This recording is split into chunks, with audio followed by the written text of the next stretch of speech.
Bonjour à toutes et à tous et bienvenue dans cette vidéo sur Excel. Je suis Mathieu du site tutooffice.fr et aujourd'hui je vais vous apprendre les raccourcis clavier sur Excel à connaître absolument.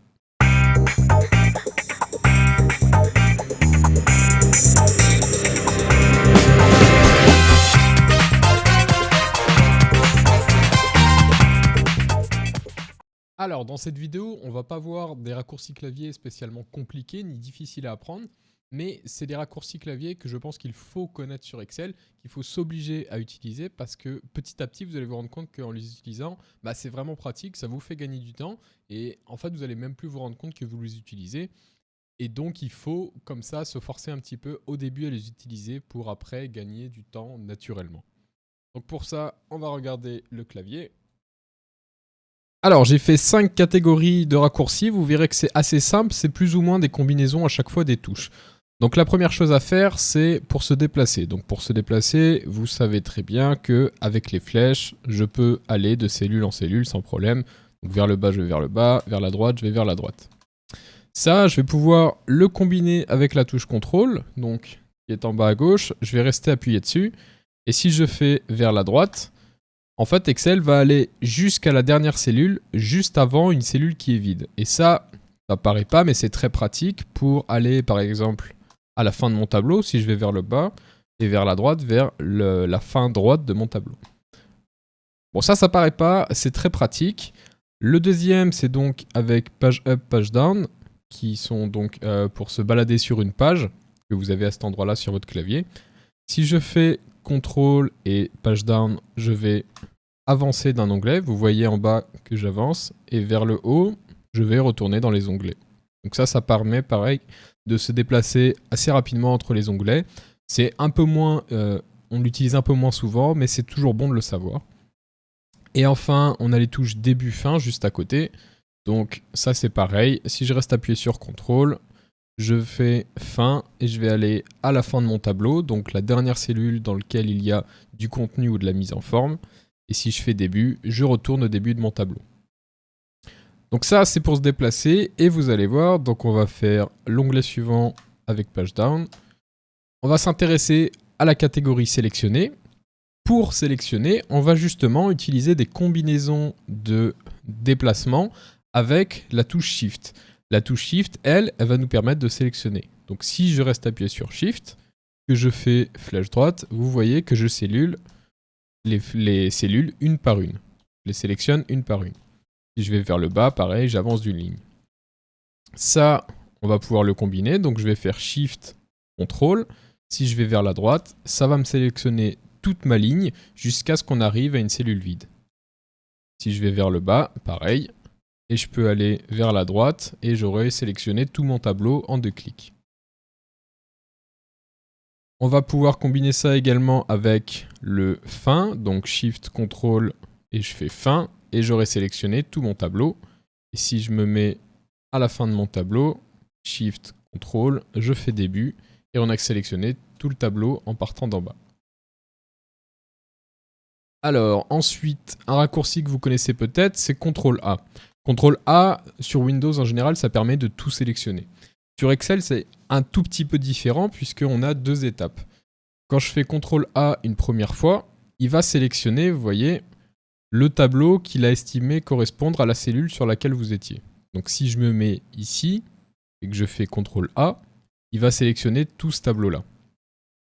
Si je me mets là, il estime que c'est ce tableau-là.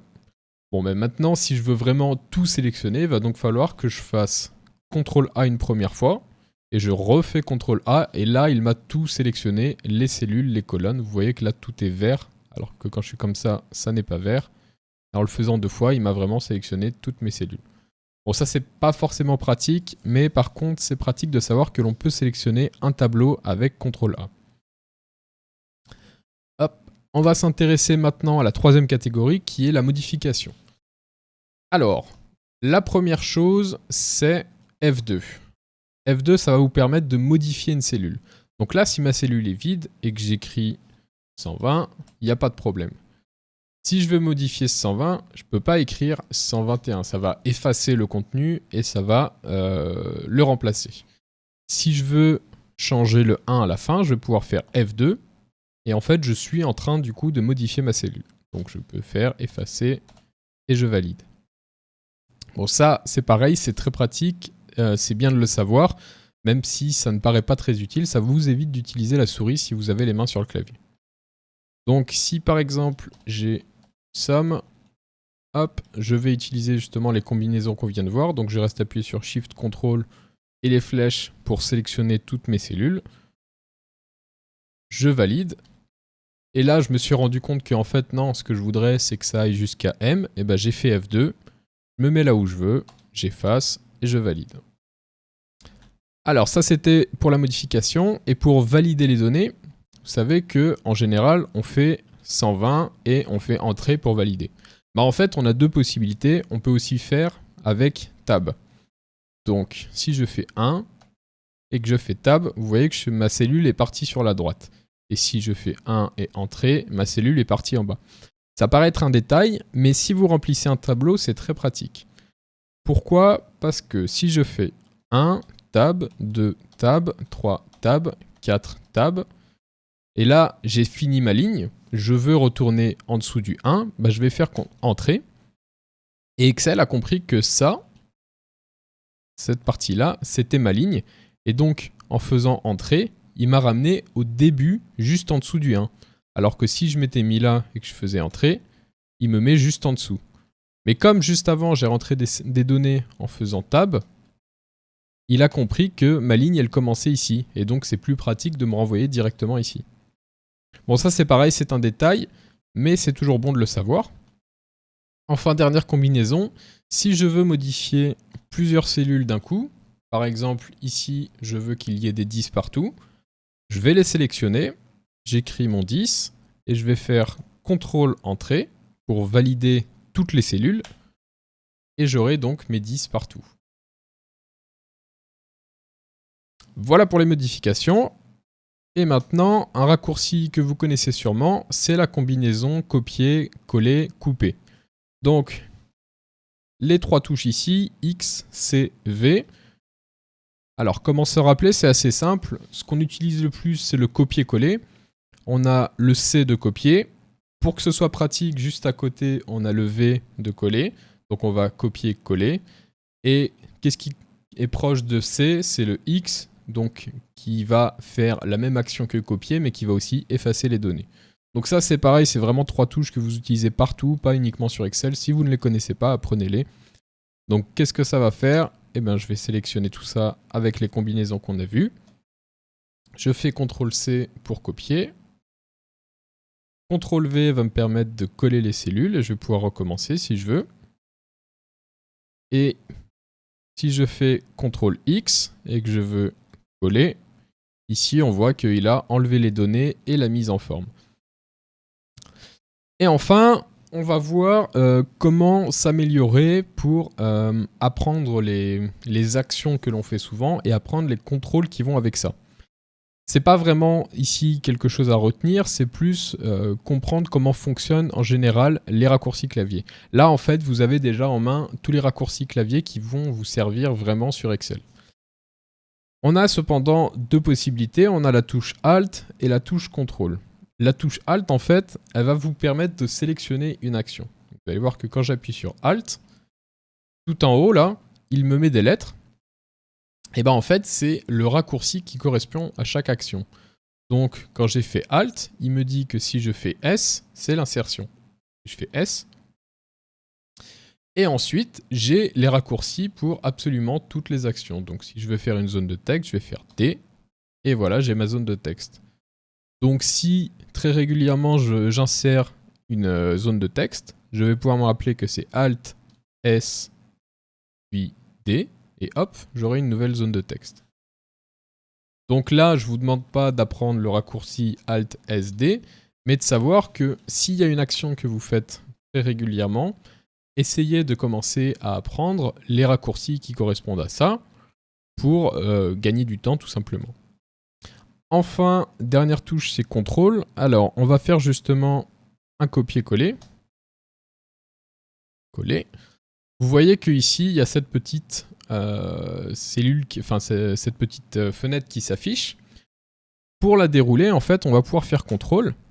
Et ici, toutes les actions vont avoir un raccourci clavier. Vous voyez qu'en fait, il est écrit entre parenthèses. On a le coller E, le coller formule, on a les valeurs qui va être V, et la mise en forme qui est R. Donc si par exemple, je veux faire un copier-coller de la mise en forme, je vais pouvoir faire CTRL-C, et ici, on va le faire ici, CTRL-V. Mais comme je veux uniquement la mise en forme, je vais faire CTRL, et je sais que la mise en forme, c'est R, donc je vais appuyer sur R. Enfin, si je veux faire uniquement les valeurs, je vais faire CTRL-C, CTRL-V, encore une fois CTRL, et ce coup-ci V pour les valeurs, qui est ici. Et là, j'aurai uniquement mes valeurs, mais pas la mise en forme. Donc ça, c'est pareil, c'est des raccourcis qu'on utilise assez souvent pour copier uniquement les formules, les valeurs ou la mise en forme. Après, vous avez des cas spécifiques. Selon l'utilisation que vous en faites, c'est bien de se rappeler quelle lettre correspond à quelle action pour tout simplement la réutiliser plus souvent.